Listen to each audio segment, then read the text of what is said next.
11 మంది వ్యక్తులు ఒక హోటల్‌కి వెళ్లారండి. ఆ వేసిన మొత్తం బిల్లుని 11 మంది వ్యక్తులు వెళ్ళారండి. వేసిన మొత్తం బిల్లుని సమానంగా కట్టాలనుకున్నారు. వారిలో మొదటి 10 మంది ఒక్కొక్కరి దగ్గర రూ. 60 ఉన్నాయండి. ఒక్కొక్కరి దగ్గర ఎంతున్నాయండి? రూ. 60 ఉన్నాయి. అంటే 11వ వ్యక్తి కూడా రూ. 60 పే చేసిండండి.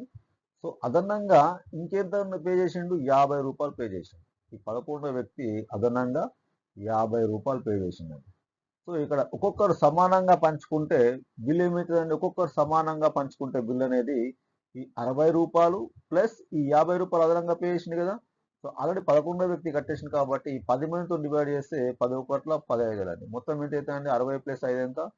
65. అంటే ఒక్కొక్కరు సమానంగా పంచుకున్న మొత్తం ఎంత అండి? రూ. 65. ఈ 11వ వ్యక్తి ఎంత కట్టిండండి మొత్తం? ఈ ఒక్కొక్కరికి ఎంతొచ్చింది? రూ. 65 ప్లస్ ఈ 11వ వ్యక్తి రూ. 50 లెక్క పే చేసిండు కాబట్టి 65 ప్లస్ 50 ఎంత అండి? రూ. 115 ఈ 11వ వ్యక్తి కట్టిన బిల్ అండి. ఓకే. నచ్చితే లైక్ చేయండి, సబ్స్క్రైబ్ చేయండి, షేర్ చేయండి. ఓకే. Thank you.